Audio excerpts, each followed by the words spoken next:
Yang pertama buat kawan Rocky Gerung. Untuk kesekian kali Bapak mengatakan bahwa Pancasila bukan ideologi. Guyonan Bapak sebagai badut ideologi kami hormati. Good, very good. Tapi ketika Bapak di forum terhormat ini mengatakan Pancasila bukan ideologi, sebagai Ketua Umum DPP Gerakan Pembinaan Pancasila, saya menolak dan meminta orang seperti Bapak tidak bicara tentang Pancasila. Negara kita basisnya feodal, kan bukan asli Indonesia kan, sampai sekarang masih feodal tuh. Jadi ide demokrasi itu, sebut aja ide sila keempat itu adalah hasil adaptasi Soekarno untuk dijadikan pegangan, bukan ideologi itu. Sangat mungkin kita akan bertengkar di sini karena forum ini bukan forum ilmiah ansih gitu. Ada aktivis di sini nih. Oke.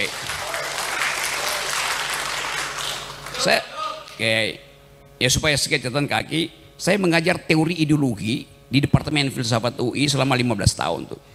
Tentu Anda marah karena kok nggak ada panduan ideologi, apalagi bikin dewan ideologi. Hitler bikin itu. Hitler meresmikan dewan ideologi namanya fasisme dan diatur Anda hanya boleh kawin dengan ras yang sama. Itu aturan ideologi ketat sekali itu. Jadi kita mesti lihat kecerdasan Bung Karno atau kecerdikan Bung Karno untuk menaturalisasi ideologi-ideologi dunia. Nah, itu gampangnya. Istilah naturalisasi lagi keren sehari-hari ini. Iya. Naturalisasi. Kan itu dasarnya kan. Kita baca, kalau saya bikin tafsir, dari mana Bung Karno punya ide tentang keadilan sosial? Dia membaca Marxisme. Dari mana Bung Karno punya pengetahuan tentang nasionalisme sila pertama?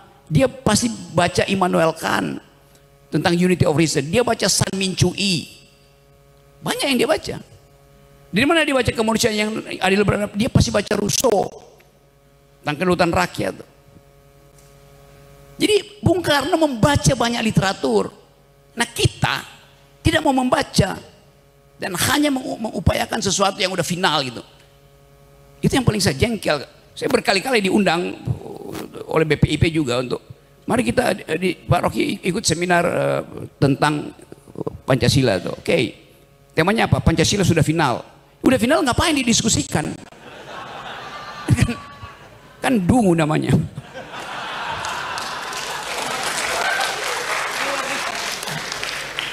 Jadi saya kira itu dan saya percaya bahwa teman-teman akan merumuskan kembali percakapan ini supaya kita bawa pada forum-forum yang lebih luas tuh. Yang penting bagi saya ada transaksi argumen di sini, bukan kita produksi sentimen. Dan saya percaya kalau kita keluar dari sini dalam 2 hari ini akan ada bekal pengetahuan di kepala kita sehingga IQ bangsa ini bisa ditingkatkan oleh pertemuan hari ini. Oke.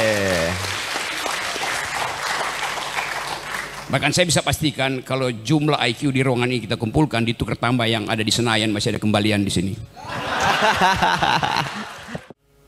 Saya Anton Manurung, Ketua Umum Dewan Pimpinan Pusat Gerakan Pembumian Pancasila. Assalamualaikum warahmatullahi wabarakatuh.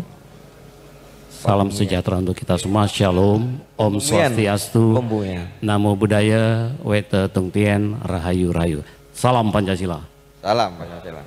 Merdeka. Merdeka. Baik, saya mungkin tidak bertanya tapi ingin melakukan discernment dan diskursus. Yang pertama buat kawan Rocky Gerung. 4 tahun yang lalu saya sudah menyatakan di YouTube tentang pernyataan Rocky Gerung. Saya prihatin, mohon maaf pada seluruh forum. Untuk kesekian kali Bapak mengatakan bahwa Pancasila bukan ideologi. Tolong Pak, mari kita sama-sama membaca dokumen negara. Dan tadi Bapak mengatakan, sorry ya, ini forum akademik ya. Tadi sahabat saya Pak Saribu juga sudah mengatakan, ya mirip seperti Habib Rizik katanya. Guyonan Bapak sebagai badut ideologi kami hormati. Good, very good. Tapi ketika Bapak di forum terhormat ini mengatakan Pancasila bukan ideologi, sebagai Ketua Umum DPP Gerakan Pembinaan Pancasila, saya menolak dan meminta orang seperti Bapak tidak bicara tentang Pancasila. Tolong Pak, camkan Pancasila, pidato Soekarno, 1 Juni 1964. Saya membaca kalimatnya saja. Supaya tidak kesekian kali Pak, di YouTube 4 tahun yang lalu saya sudah ngomong. Supaya kita tidak gelap ideologi Bapak. Kita datang ke sini, saya hormat sekali dengan kongres ini. Soekarno mengatakan, mohon kita dengarkan bersama, mohon maaf, mohon sewu para senior, para guru besar, tokoh Pancasila.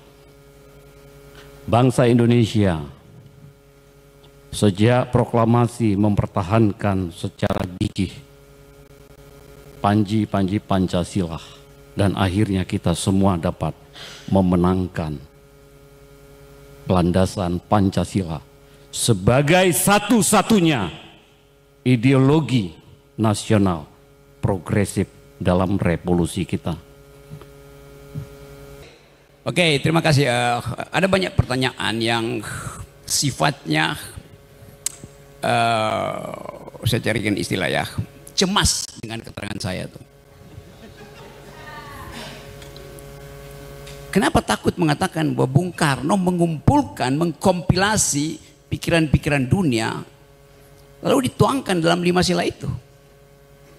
Tadi saya katakan itu tidak asli Indonesia. Demokrasi tidak asli Indonesia. Yang dimaksudkan Bung Karno itu adalah pergaulan dunia yang dihidupkan oleh kompetisi, oleh persaingan pikiran. Negara kita basisnya feodal. Kan bukan asli Indonesia kan? Sampai sekarang masih feodal tuh. Jadi ide demokrasi itu, sebut aja ide sila keempat itu adalah hasil adaptasi Soekarno untuk dijadikan pegangan, bukan ideologi itu. Demokrasi itu bukan ideologi. Jadi kalau sila keempat ada demokrasi lalu dianggap Pancasila itu ideologi, itu langsung bertentangan. Demokrasi itu membuka peluang untuk semua ideologi bersaing.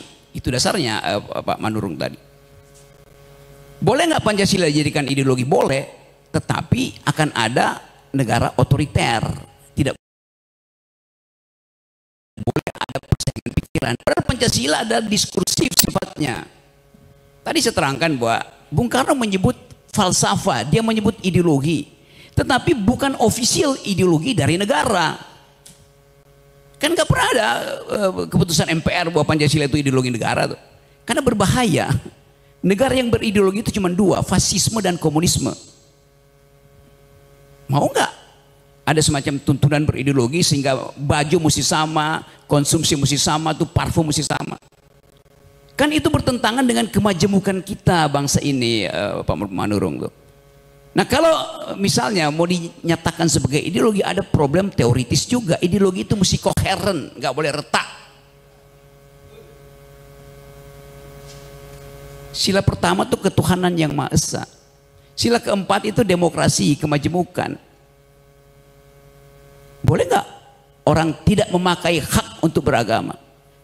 Konstitusi itu mengatakan agama adalah hak, bukan kewajiban. Agama menjadi kewajiban ketika sila pertama itu didalilkan di dalam versi syariat Islam. Kewajiban menjalankan syariat Islam bagi pemulung-pemulungnya itu sudah dihilangkan. Karena dianggap itu nanti akan ada problem ke depan itu.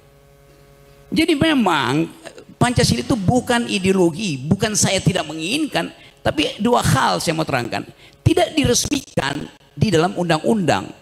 Itu adalah wacana. Kata ideologi di situ dalam pengertian itu pandangan hidup. Karena itu sering Bung Karno bilang Weltanschauung dalam bahasa Jerman, atau bilang Vision de Monde dalam bahasa Prancis tuh.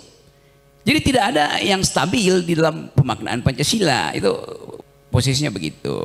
Yang kedua, memang tidak digali dari bumi Indonesia, apalagi dalam bahasa Sanskerta. Anda baca di Bung Karno itu mengkoleksi bacaan Jerman, Prancis, Inggris, tapi dia nggak bisa berbaca Sanskerta. Kan dasarnya begitu tuh.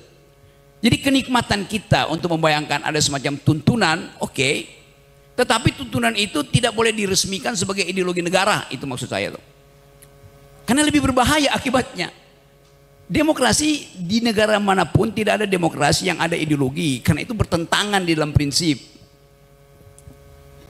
Apalagi kalau disebutkan mesti ada satu official ideology dan orang akan tuntut ideologi itu mesti agama. Ya udah, habis negara ini. Jadi juga tadi teman yang bicara pertama bahwa nanti dulu nggak usah Pak, ya. Nanti diskusinya di panel di yang ke ya. Ya. Kasih kesempatan untuk ngomong dulu ya. Silakan Bang. Oke, saya lanjut ya. Saya bedakan tadi, kan itu saya sebutkan, sangat mungkin kita akan bertengkar di sini karena forum ini bukan forum ilmiah ansih gitu. Ada aktivis di sini nih. Oke.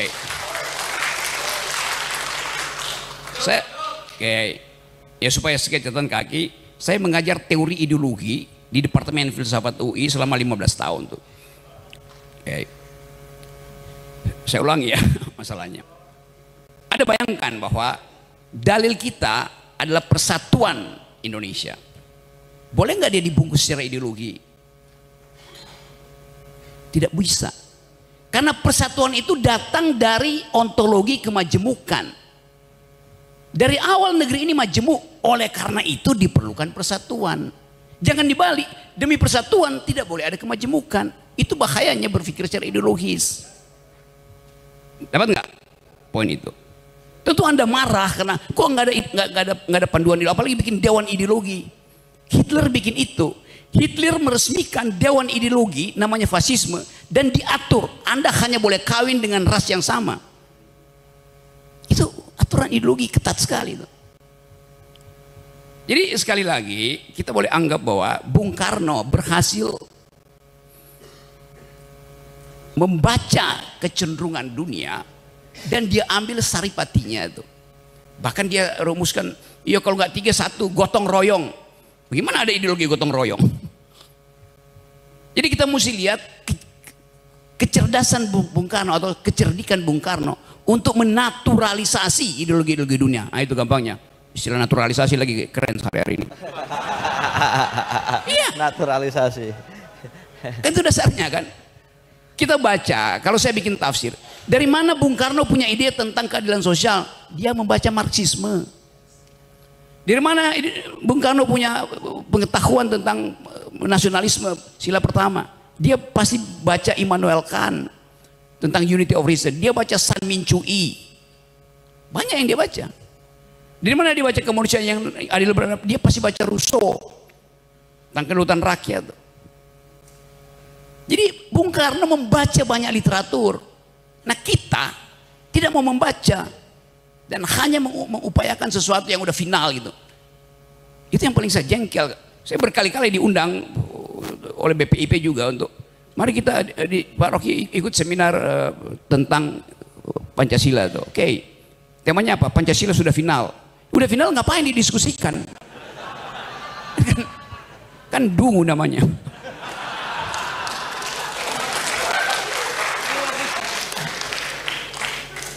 Jadi saya menginginkan ada panduan bernegara, ada semacam moral code yang kebetulan paling bagus adalah Pancasila. Udah saya terima itu. Tetapi mempersoalkan Pancasila sebagai ideologi, oke itu akan ada debat panjang tuh. Saya sudah pernah menulis panjang lebar tuh di apa majalah Prisma apa soal begituan. Jadi silakan baca, Bapak. Jadi referensi kita terhadap ideologi itu bahkan mesti masuk sampai pada pemeriksaan psikoanalisis. Saya mesti kasih lakang di situ, saya kasih Althusser, saya kasih macam-macam tuh, supaya terlihat bahwa itu ideologi itu, dan itu tidak mungkin. Satu waktu mungkin ada orang yang berpikir, ya lebih baik Pancasila itu dibiarkan terbuka daripada ditutup sebagai asas tunggal. Itu yang dilakukan oleh Pak Harto. Pancasila ditutup dalam versi Soehartoisme, itu dasarnya. Di negara-negara Afrika juga banyak mencari root, mencari akar, apa sebetulnya akarnya macam-macam tuh. Ada yang disebut Mobutuisme. Karena waktu itu Mobutu Sese Seko adalah pemimpin Zaire itu. Jadi terlihat bahwa kita punya semacam kecenderungan untuk mencari sesuatu. Nah, saya terangkan sedikit teorinya. Setiap kita setiap manusia itu mengalami keretakan self, keretakan jati diri itu. Kenapa dia retak?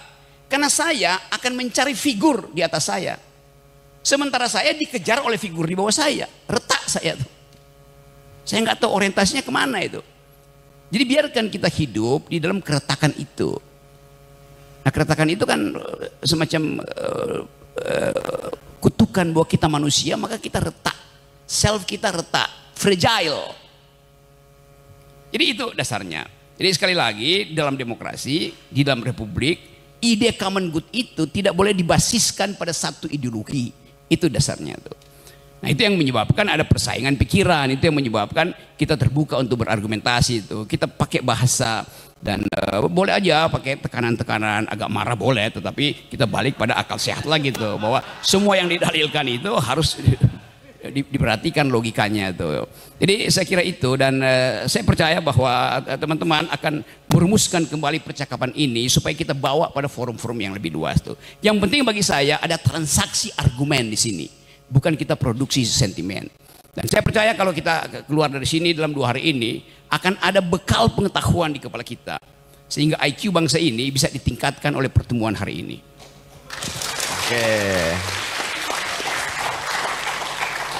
Bahkan saya bisa pastikan kalau jumlah IQ di ruangan ini kita kumpulkan, ditukar tambah yang ada di Senayan, masih ada kembalian di sini. Terima kasih Pak Rocky. Ya. Oh ya. Oke, selamat jalan ya Bang. Pak, terima kasih ya Ibu. Ya. Selamat jalan untuk Bang Rocky, semoga perjalanannya lancar sampai di Jakarta.